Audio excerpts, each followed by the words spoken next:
दित्य रुद्र संहिता के तृतीय पार्वती खंड में 10वां अध्याय। शिवजी के ललाट से बहुमोत्पत्ति।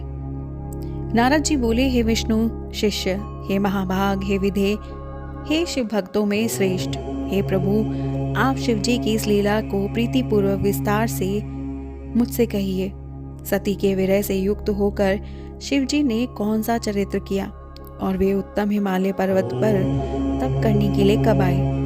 शिवा और शिवजी का विवाद और कामदेव का विनाश किस प्रकार हुआ? पार्वती ने तपस्या करके किस प्रकार कल्याणकारी शंभु को प्राप्त किया?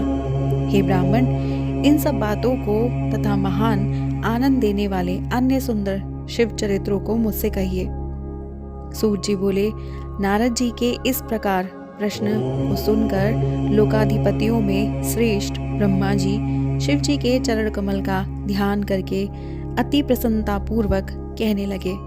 ब्रह्मा जी बोले, हे देवऋषि, हे शैवर्य, मंगल करने वाले, उत्तम भक्ति को बढ़ाने वाले पावन शिव चरित्र को आदर पूर्वक सुनिए।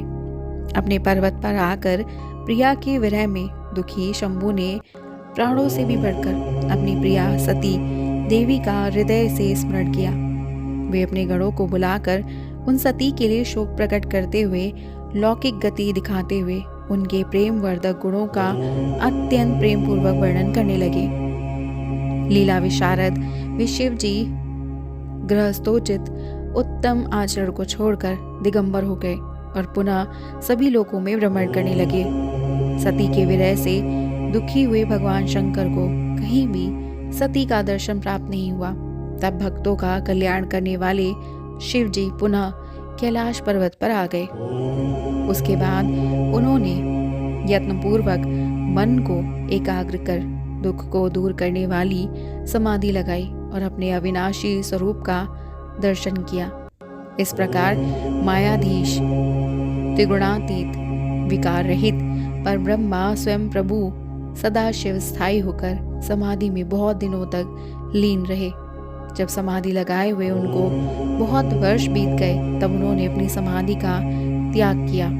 उस समय जो चरित्र हुआ उसे मैं आपसे शीघ्र कह रहा हूँ। प्रभु के ललाट स्थल से जो पसीने की बूंदें पृथ्वी पर गिरी, उनसे शीघ्र ही बालक उत्पन्न हुआ।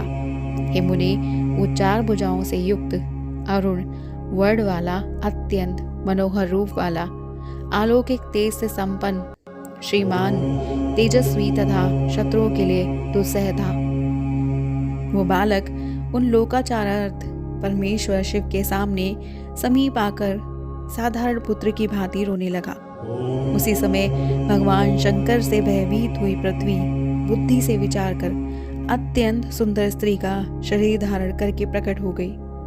उसने शीघ्रता से उस सुंदर बालक को अपनी गोद में उठाकर रख लिया और प्रेम से उसे अपना दूध पिलाने लगी। इस प्रकार वो परमेश्वर के हित साधन के लिए सत्यभाव के बालक की माता बनी और प्रेम पूर्वक हंसते हुए बालक का मुख चूमने लगी।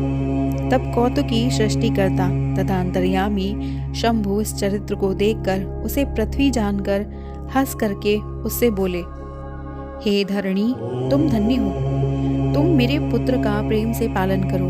ये श्रेष्ठ बालक मेरे महातेजस्वी पसीने से तुम में उत्पन्न हुआ है। हे शिते, यद्यपि मेरे श्रम जल पसीने से उत्पन्न हुआ ये बालक मुझे बड़ा प्रिय है, फिर भी ये तुम्हारे नाम से विख्यात होगा और सदा तीनों तापों से रहित होगा। ये बालक भूमि दान करने वाला, गुणों से संपन्न और तुम्हें तथा मुझको भी सुख प्रदान करने वाला होगा। अतः तुम इसे रुचि के अनुसार ग्रहण करो। ब्रह्मा जी बोले, विरह वेदना से थोड़ा सा मुक्त हुए भगवान शिव इस प्रकार कहकर चुप हो गए। वस्तुतः निर्विकारी तथा सज्जनों के प्रिय वे प्रभु शिव जी लोकाचार का अनुसरण करते हैं। तब शिव जी से आज्ञा लेकर पृथ्वी शीघ्र पुत्र सहित अपने स्थान पर चली गई और उसे अत्यंत सुख प्राप्त हुआ। वो बालक भौम नामक प्राप्त करके शीघ्र ही युवा हो उस काशी में बहुत काल तक शिव जी की सेवा करता रहा। इस प्रकार वो भूमि पुत्र विश्वेश्वर का कृपा प्राप्त करके ग्रहप्रद प्राप्त कर शुक्र लोक से भी आगे दिव्य लोक में चला गया। हे मुनि, मैंने सती के वीरयुक्त शिव चरित्र को कहा। अब आप शिव जी की तपस्या के आचरण को आदर के साथ सुनिए। इस प्रकार श्री शिव महापुराण के अंतर्गत द्वितीय रुद्र संहिता के तृतीय पार्वती खंड में भौम की उत्पत्ति तथा शिवलीला का वर्णन नामक 10वां अध्याय पूर्ण हुआ। और हमारा अगला अध्याय है भगवान शिव का तपस्या के लिए हिमालय पर आगमन, वहां पर्वतराज हिमालय से वार्तालाप नामक 11वां अध्याय। और इसे जानने के लिए सब्सक्राइब कीजिएगा हमारे YouTube channel voice of tales को, और हमारी वीडियो को लाइक शेयर सब्सक्राइब करना मत भूलिएगा। हर हर महादेव।